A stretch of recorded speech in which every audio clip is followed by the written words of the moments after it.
বলো, বলবা না? গুড মর্নিং বলবা না? এদিকে তাকাও। সুন্দর সকাল, নীল আকাশ। দাদুভাইয়ের সাথে দেখা করে আসছি।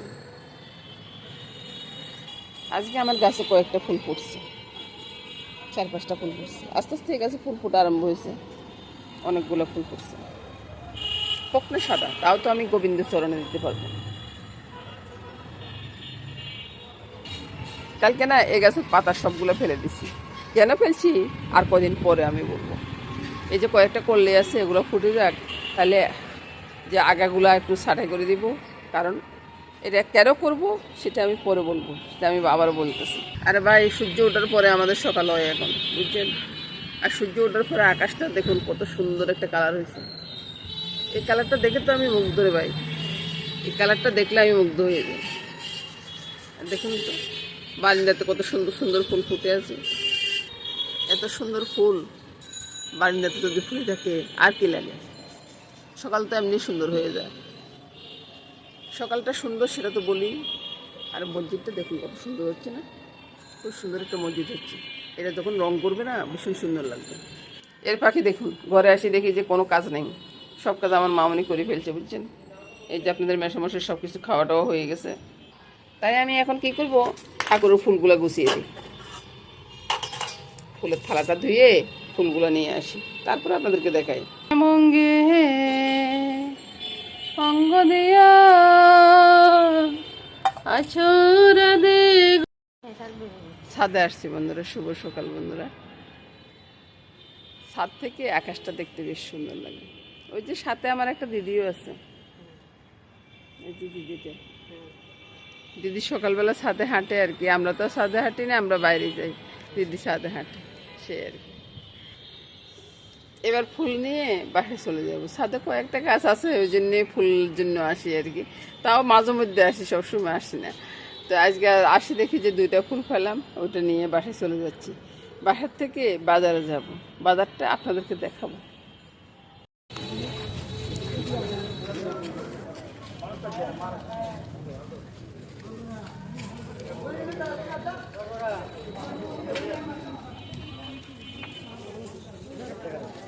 বাজারটা হাঁটতে হাঁটতে চলে যাচ্ছে।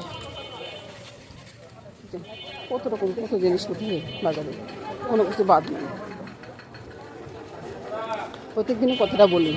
এখন বাজারে আসলে তো প্রত্যেকদিন কথা, আপনাদেরকে যদি বাজারটা দেখায় প্রত্যেকদিন একটা কথাই বলতে হয় যে বাজারে জিনিসের কোনো অভাব নেই।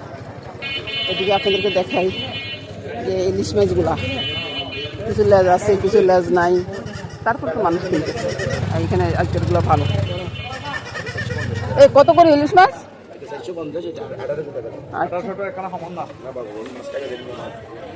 আজকে দেখে তো ইলিশ মাছের দাম কিছুটা কমছে, বুঝছেন? তো চিন্তা করতেছি আসার সময় তো নিয়ে কি না কিনে সেটা চিন্তা করবো।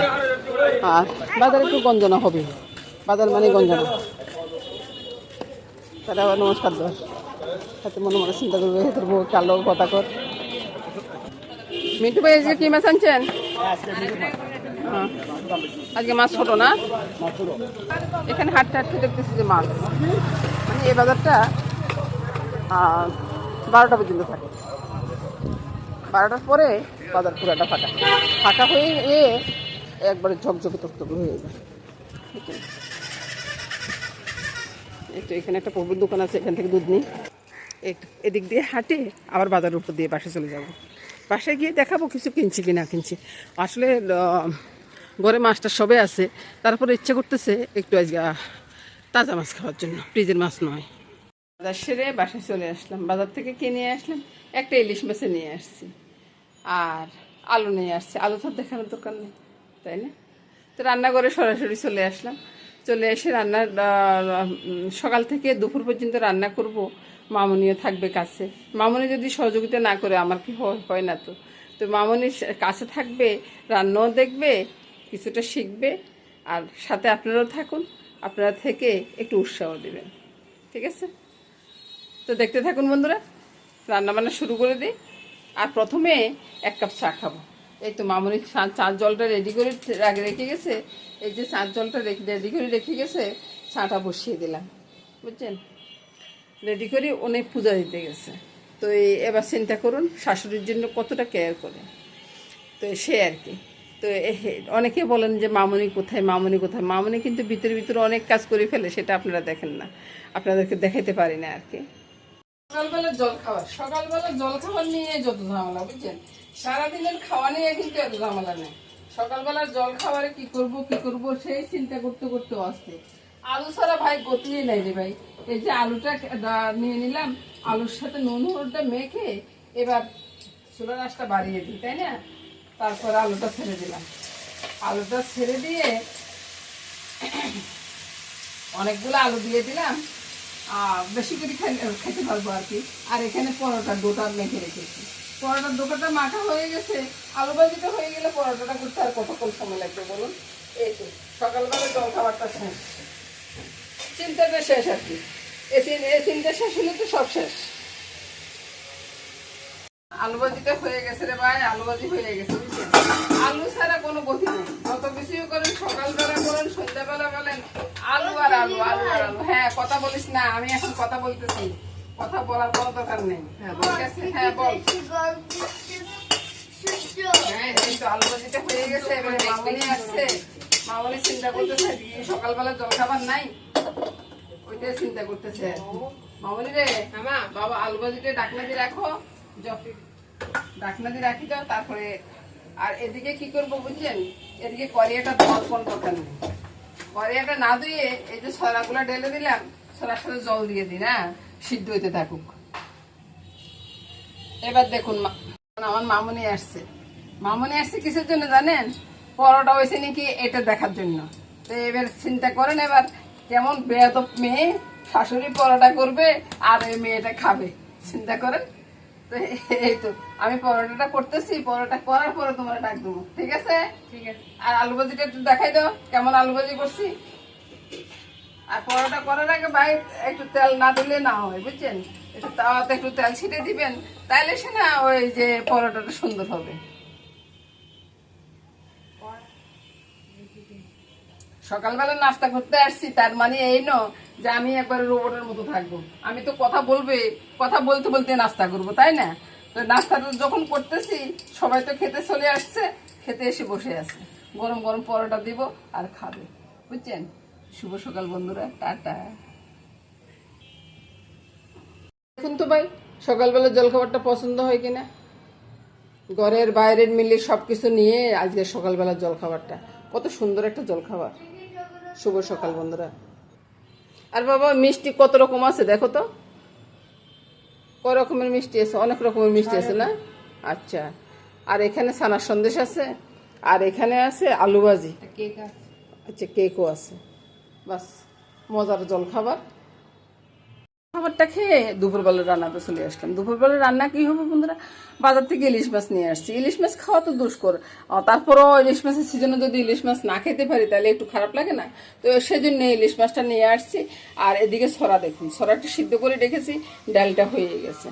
আর এখানে পোস্ত আর জিরাটা বাটা আছে, এখানে কিন্তু কাঁচা লঙ্কা দিই নেই। আর ইলিশ মাছটা এখন ধুয়ে টুয়ে পরিষ্কার করে নিয়ে আসি, তারপরে একবারে পুরা দমে রান্নাটা শুরু করে দিব।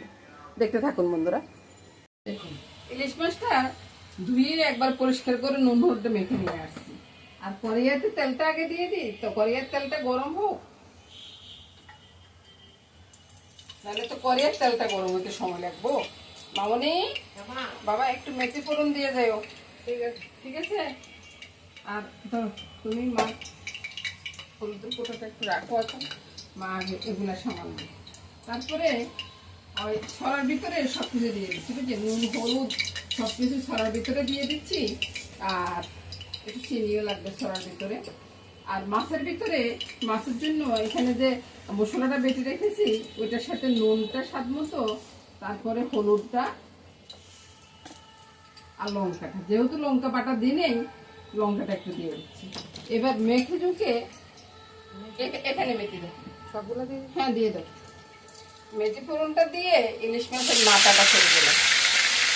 আর এদিকে দেখুন কড়াইয়ের তেলটা গরম হচ্ছে, রান্নার জায়গাটা কালো আসতেছে। তারপরে কি করব, এই যে ছড়াটা সিদ্ধ আছে একসাথে জড়িয়ে দিলাম। তো এবার আসুন ওই দিকটা যাই।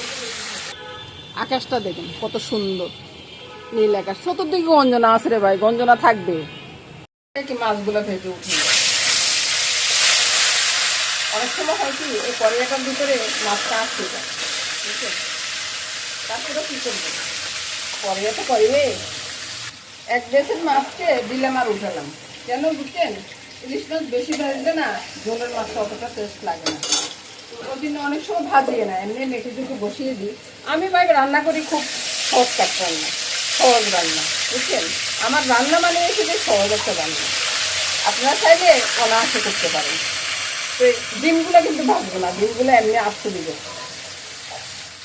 আর ওদিকটা দেখুন তো ছড়াটা একবারে গলে একবারে ছড়ার দায় হয়ে যাচ্ছে।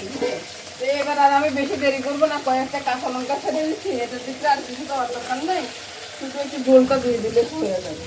জলটা দিয়ে দিলাম, এটা রান্না হতে থাকো, ততক্ষণ আমরা মাছগুলো ভেজে নিই। মাছ ভাজা হইতে হইতে মশলাটার ভিতরে একটু জল দিয়ে গুলে নেব, নুন হলুদ লঙ্কা আর ওই যে পোস্ত বাটা জিরা বাটা একসাথে কেটে নিয়েছি আর কি। তো এটাকে একটু জল দিয়ে গুলে নিই। মাছগুলো ভেজে উঠিয়ে নিলাম, ডিম কিন্তু ভাজি নেই। এবার মামনি একটু কালো জিরা ফোড়ন দিত। এই মামনি কালো জিরাটা ফোড়ন দিলে ফোড়নটা ফোটা লাগবে, কারণ কালো জিরা না ফুটলে কিন্তু এটার গন্ধ আছে, এটা খাওয়া যায় না। কালো জিরাটা ফুটে গেছে, এবার মশলাটা ফেলে দিচ্ছি। ভাই কত রকম ইলিশ মাছ রান্না করা যায়, সেটা যদি আপনারা রান্না না করেন তাহলে বুঝবেন কি করি ভাই। ওইদিকে ছড়া তরকারিটা হয়ে আসছে, দিয়ে দিব মুখ করে কাঁচা লঙ্কাটা। এবার মশলাটাকে একটু গড়ার গুঁড়ো করে সেরে একটু কষিয়ে দেবো আর কি, তেলটা উপরে ছেড়ে আসা পর্যন্ত। এবার আসুন সবগুলো মাছ ছেড়ে দিই, মশলার সাথে মিশে যাবে। আর এর ফাঁকে ঝোলটাও দিয়ে দিই। আহা হা, কত সুন্দর ইলিশ মাছ রান্না রে ভাই। আর এর ফাঁকে ডিমটা দিয়ে দিব। আর আমার ছেলের তো ভীষণ পছন্দের ডিম, বুঝছেন? ছেলের জন্য যতটুকু ডিম ইয়া করে রাখা যায় আর কি, ততটুকু চিন্তা করি। আর এদিকে আছে তেলগুলা দিয়ে দিলাম। এ পরস্কারে বাবা। আচ্ছা ভাই, এটা তো বলা হয় না, ইলিশ মাছের সাথে কিন্তু 2 টুকরা বড় মাছ আছে। কেন আছে? দাদুভাইয়ের জন্য, বুঝছেন? দাদুভাই আবার ইলিশ মাছটা পছন্দ করে না। এবার বুঝুন কি অবস্থা আমার। ভাত বসাতে মুখি? আচ্ছা ঠিক আছে, ওই ছড়ার তরকারিটা হয়ে গেছে বুঝছো, তো এখানে ভাতটা বসাই দেবো। আমি ছড়ার তরকারিটা নামাইনি। আহা হা, কত সুন্দর ছড়া হয়েছে, আর একটা ছড়াও কালো হয়নি, বুঝলেন তো? আপনাদেরকে কাছে আনি দেখাই ছড়া তরকারিটা কত সুন্দর হয়েছে। এই যে দেখুন কত সুন্দর হয়েছে না। এক সাইডে রেখে দিলাম, হয়ে আসছে বুঝছেন। ঢাকাটা দিব, চুলারাসটা কমিয়ে দিব। চুলারাসটা কমিয়ে দিয়ে সুন্দর করে মাছটা রান্না করব, উপরে তেল বেশি উঠবে। ঢাকনা দিয়ে কিছুক্ষণ রাখার পরে দেখুন কালারটা কত সুন্দর হয়ে গেছে। আর একটু ঢাকনা দিয়ে রান্না করব। ইলিশ মাছ রান্নাতে তাড়াহুড়া করতে যাবেন না, ইলিশ মাছের টেস্টটা ঝোলের সাথে মিশতে হবে, তাইলে না ইলিশ মাছের ঝোলটা টেস্ট হবে। চুলাটা বন্ধ করে দিয়ে কিছুক্ষণ পরে ঢাকাটা তুললাম, মনটা জুড়িয়ে গেল ভাই। ওই যে কাজের মাসি আসছে, কাজের মাসি goat goat goat goat goat goat করতেছে। আর এবার দেখুন কত সুন্দর একটা রান্না করছি, কত সুন্দর রান্না। আহা হা, ইলিশ মাছের ঝোল, ইলিশ মাছের ঝোল, বর্ষার দিনের ইলিশ মাছের ঝোল খেতে যে অসাধারণ লাগে, অসাধারণ লাগে। এবার আমি ঢেলে নিচ্ছি। মাছের ডিমগুলো দেখলে তো সবাই খেতে চাবে, সবাই লোভ লাগবে, তাই না? আহা, কত সুন্দর রান্না। এবার দেখুন এদিকে ইলিশ মাছের ঝোলটা আছে, আর এদিকে সরা দিয়ে ইলিশ মাছের মাথা দিয়ে আছে, এদিকে ডালটা আছে। এ নিয়ে আজকে সুন্দর মতো খাওয়া দাওয়া হয়ে যাবে বন্ধুরা। আমি টাটা গুড বাই বলে আজকের মতো এখানে বিদায় নিব। নমস্কার বন্ধুরা, আগামী দিন আবার হাজির হয়ে যাব। আর যাওয়ার আগে বলে যাচ্ছি বন্ধুরা, লাইক শেয়ার দিতে ভুলবেন না কিন্তু। আপনাদের একটা শেয়ারে আমার অনেক উপকারে আসে।